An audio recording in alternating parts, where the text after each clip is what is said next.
What's worse than a creative block? It's something that I call loss of artistic direction.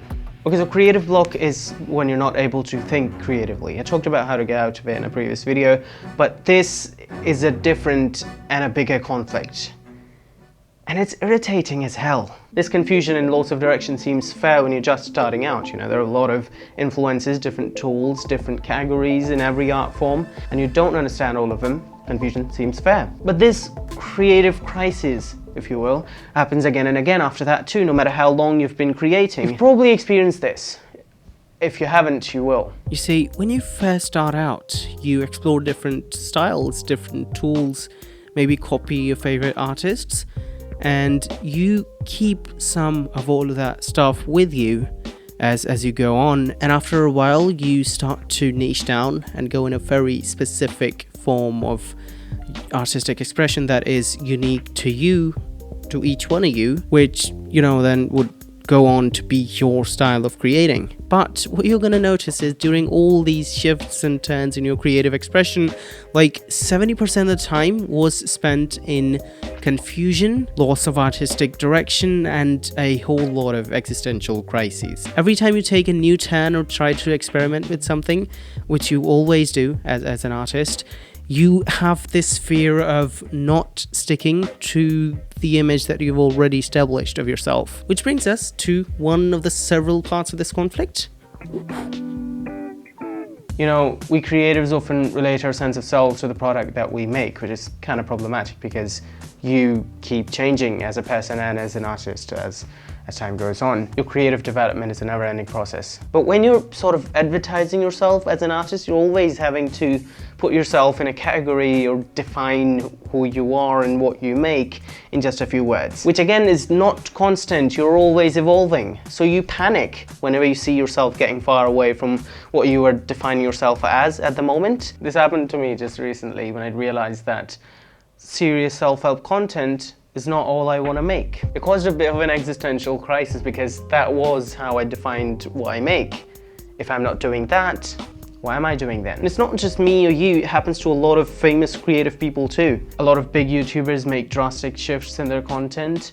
You know, also when you see comedy actors doing more serious roles, or when authors and movie directors jump into a totally different genre. It's not like they hate or don't relate with their previous work. No, they're just expanding and evolving to keep what they do fun. And I think creatives suffer the most when they try to get imprisoned by the expectations created by their pre-existing work. So I guess a thing to keep in mind would be to not get too attached to who you think you are and what you're creating at the moment, and look at change as just a very normal evolutionary process of your creative journey. Part 2 of this conflict.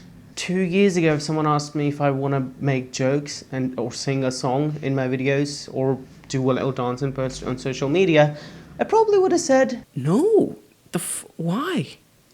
I don't know, that's not really me, you know? I don't do that stuff. I did do all of the mentioned stuff, by the way, in this year alone, I think. My point is, subscribe to the channel if you like my videos.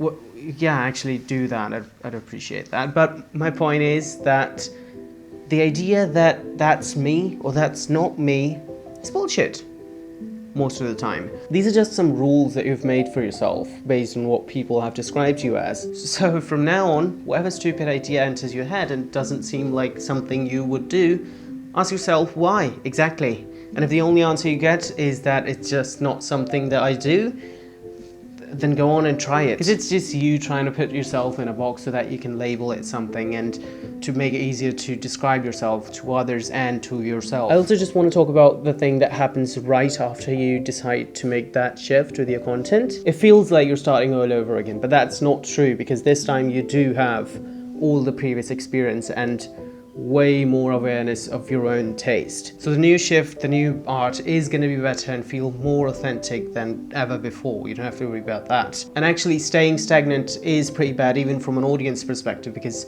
if you keep making the same thing and don't evolve, it can feel a bit repetitive and boring, and the audience wants to just then move on from your content. So keep experimenting, keep things fresh for yourself and for the audience. And that was it for the video. Thanks for watching.